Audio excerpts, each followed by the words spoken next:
সকলোকে নমস্কাৰ আশা কৰোঁ মোৰ ভিডিঅ'বোৰ চাই যাব আৰু মৰমো দি যাব আজি মই এটা বেলেগ ভিডিঅ' লৈ আহিছো মানে অলপ আগতে মোৰ ভণ্টি এজনীও আহিছিলে ভণ্টিজনী চুলিখিনি ট্ৰিটমেন্ট কৰি দিব লাগে বুলি কৈছিলে চুলিখিনি বহুত বেছি ৰাফ হৈ গৈছিলে ড্ৰাই হৈ গৈছিলে তো তাইকে মই ট্ৰিটমেন্ট কৰিলো তাকে মই ভিডিঅ' অলপ বনাই ৰাখিছিলো আপোনালোকক দেখুৱাম বাৰু তাৰ পিছত মই মানে কি মোৰ ৰুমত কিছুমান বস্তু মই নিজে বনোৱা বস্তু আছিলে তো ভাবিলো আপোনালোকৰ মাজত দেখুৱাও এই বস্তুবোৰ কেনেকৈ বস্তুবোৰ বনাইছো এইবোৰ বাৰু মই পিছত দেখুৱাম কিন্তু এতিয়া বনাই থোৱা বস্তুকেইটাকে দেখুৱাম আপোনালোকক তো আশা কৰোঁ আপোনালোকে মোৰ ভিডিঅ'টো চাই যাই থাকিব প্ৰথমতে চুলিখিনি ভালদৰে ধুই ল'ব লাগিব শ্যাম্পু দি কণ্ডিচনাৰ দিব নালাগে মই তাইক ফোন কৰি কৈছিলোঁ তাইক ঘৰতে ভালদৰে মূৰটো ধুই আহিছিলে শ্যাম্পু দি মই তাৰ পিছত চুলিখিনি ভালদৰে চুচি অলপ চুলিত মই তাই চুলিখিনি ক্ৰীম লগাই লাষ্টত গোটেইখিনি চুলি ক্ৰীম লগোৱা শেষ হোৱাৰ পিছত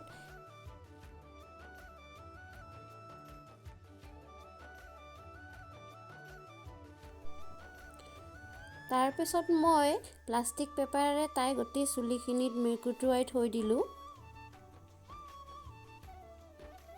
45 মিনিট এনেকৈ মই থৈ দিছোঁ চুলিখিনিৰ মেকুটুৱাই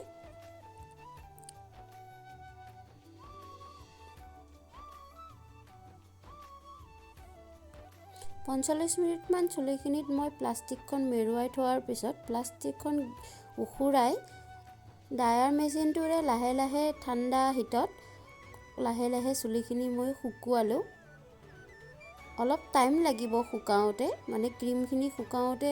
গৰম হিট দিলে সোনকালে শুকায় তো মই লাহে লাহে ঠাণ্ডা হিট দিছোঁ তাৰ পিছত মই অলপ চুলি লৈ আইৰনিং মেচিনটোৰে আইৰনিং কৰিলোঁ গোটেই চুলিখিনিতে এটা অলপ চুলিত কমে 4-5 বাৰ মান আপোনালোকে আইৰনিং কৰিব লাগে তাৰ পিছত গোটেই চুলিখিনি আইৰনিং কৰা হোৱাৰ পিছত এয়া তাই চুলিখিনি মোৰ আইৰনিং কৰা হৈ গ'লে আৰু 3 দিনৰ পিছত তাইক ধুবলৈ আহিবলৈ দিছোঁ চুলিখিনি ট্ৰিটমেন্ট কৰি তাই গুচি গ'ল ঘৰলৈ মতে মই এই বটলটোৱে দেখাব ওলাইছো এই বটলটো গমে পাইছে আপোনালোকে কিহৰ বটল এই বটলটোতে মই এডাল মানি প্লান্ট ঘুমাই থৈ দিছো পানী ভৰাই দি এটো এটা আৰু বাকি এইকেটা বটল কেটাটো চিনিয়ে পায়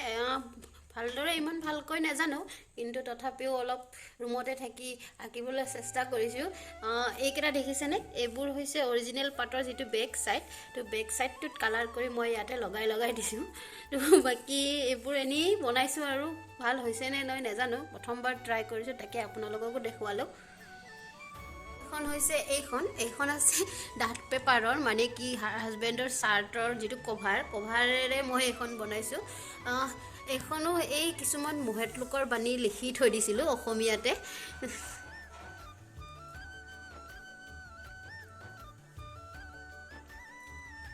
এটা বস্তু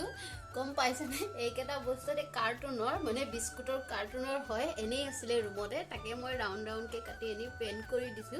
ভালদৰে পেইন্ট কৰিব নাজানো তথাপিও জিটি এনি নিজে বনাই থাকো ৰুমতে ভাল লাগিছে নে আপোনালোকে ক'বচোন আৰু কেইখনমান চাদৰ মই নিজে গুঠিছিলো মানে দহি বটিছিলো এখন ইয়াত ব্ল্যাক আৰু হোৱাইটৰ মই দহি গুঠি দিছো কাৰণ চাদৰ এখনত হোৱাইট আৰু ব্ল্যাক আছে আৰু এখন আছে এইখনত গোটেই ৰঙা দিছিলো মই কেনেকৈ গুঠো হেতু বাৰু আপোনালোকক বেলেগ এটা ভিডিঅ'ত দেখুৱাম এইখন আছে এইখনতে বগা দিলো মই এইখিনিকে মই নিজে গুঠিব ট্ৰাই কৰিছিলো ভালদৰে ইমান ভালকৈ নাজানো গুঠিবলৈ ট্ৰাই কৰি আছো তাকে আপোনালোকক দেখুৱালো দিনটো ৰুমতে থাকি কিনো কৰিম এনেকৈ কেতিয়াবা কিবা কিবি বস্তু বনাবলৈ ট্ৰাই কৰো বা শিকিবলৈ ট্ৰাই কৰো আশা কৰো আপোনালোকে মোৰ ভিডিঅ'টো চাই ভাল পালে যদি ভাল পালে আপোনালোকে মোৰ ভিডিঅ'টো লাইক কমেন্ট শ্বেয়াৰ আৰু সাবস্ক্ৰাইব কৰি দিব আজিলৈ আহিছো বাই বাই